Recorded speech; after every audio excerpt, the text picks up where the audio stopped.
The next question I have for you was, what is your opinion on Facebook ads and Google ads when it comes to e-commerce? How do you apply this and when do you apply it? When you say, like, for example, we need to spread our more of our budget on Facebook ads, we need to spread out more of our budget on Google ads. What are the determining factors when it comes to that? Mm. So I always try to see where the best bang for the buck is. Sometimes it's on Google, sometimes it's on Facebook, sometimes both do very well. Yeah. It's difficult to say because it depends on the client and what he wants. Some clients only want like brand awareness, that they just want to make people aware of them. Yeah. And YouTube ads, in my opinion, are a very good way to go. Mm. And it's a cheaper way to go because a lot of people aren't using them as they should, right? Yeah, that's right. Because you can set up your video ads so you pay only after 30 seconds. You have 30 seconds for free. Yeah. And then you pay after, but you got the attention for 30 seconds. Right. That's so great for brand building and brand awareness. Right. So being a consultant yourself, you basically deal with each e-commerce business or each person that approaches you on a case-by-case basis, right? So you don't say to everybody, oh, Facebook. It's it could be for Jim, it's Google. For John, it's Facebook, right? Right. That would be crazy. I don't work like that. Yeah. And you do. You don't work like that also. I know that. No, I don't either. But it's important, that people hear what you're saying, because I think that's a common misconception is, for a new store owner or some guy who says, hey, I want to do this even as a hobby, they just watch these YouTube videos where they're just talking about one source of advertising. And that's what I'm trying to touch on. Even though it might not apply to that product, do you know what I mean? You have to really think about, okay, Facebook is more impulse buys. Google is more people searching for that product.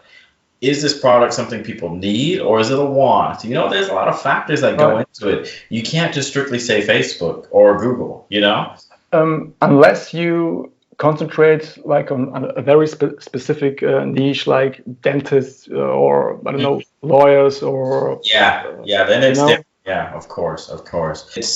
I think, it's something that has to be dealt with on a case-by-case basis. So it's really good to hear you confirm that, Another really big question I have for you, and this is for also people who want to open their own agency.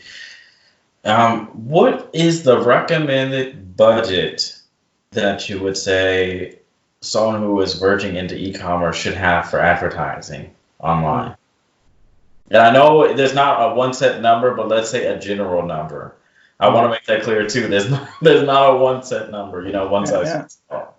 So I would suggest to start marketing as soon as possible, but with a low budget at first, just to test like your homepage, your offer, your copy, just to, how do you say it in English, to test the waters or something like this? Yeah, you could say A/B test, for example, or test the waters. Yeah. Exactly. Yeah.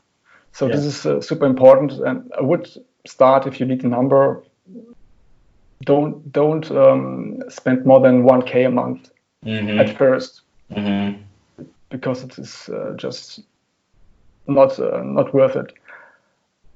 It could be different, but it rarely is. I suggested that you spend like 20K on the first month only on marketing. I think you could do this, but it's not recommended. It's really good to hear you say that, because it actually confirms a lot of the numbers I think too. It's like 1K is usually is a pretty decent is a good test budget, because you can also fool around with it too. You can, let's say, you can make mistakes, you can fail, or you can do what you need to do with 1K and not and get the data you need. You can get the data you need with 1K. Let's say that, right? And you it's not like you burn the money. But you test the market. It's like market research. Yeah. Yeah, Yeah. it's not only marketing budget; it's also research. You're learning for yourself. You're having these data. You're seeing who's reacting to your product, who's not, right? Right, right. So, what are some of your long-term goals for your business? Do you plan on working remotely? Do you have your own office if you don't already? Like, what do you plan on doing? Do you want to expand it? Do you want to have several offices in different countries? Things like that. Or what I'm So interested in hearing about. my vision is to hire more VAs to automate more than I'm Me too, doing. by the way. You Yeah. too? Cool. Yeah, and I don't really think that I want to have offices all around the globe or around the flat Earth. I don't know what you're into. Um, but the vision is to grow my virtual assistants at first and automate more stuff.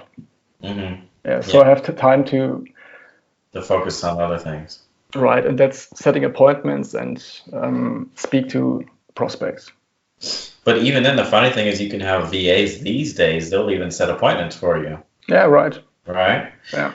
Let me ask you this. This question is also off the top of my head. Do you feel like Germany is really, as a country, ahead on things like that when it comes to knowing about VAs? Because when I say VA but I'm here in South Germany, so take that also into account. But I say like things like virtual assistant, they're like, huh? What are you talking about? That exists? They know freelancing, but they don't know virtual assistant. So what is your opinion on that in Germany? Do you think that we're up to par as far as that's concerned? That's a good question. Yeah, I have the same feeling like you. Like freelancing is a very common term here, but VAs and virtual assistants, I get a strange look when I mention this. Yeah. For me, it's like I don't know. It's And the funny thing is too, you're in Berlin. You're in a big yeah, startup area. yeah. People are usually up to date on things. So I find that very interesting. And also like to point out for anybody watching this that if people want to know a bit more information or how to qualify VAs or potentially hiring VAs for the agency, you can hit Alexander up. I'm going to post his LinkedIn profile underneath, and if you have any questions regarding that or e-commerce, you can always reach out to him. And I think it's especially important for my German-speaking audience, because you can relate with him a lot more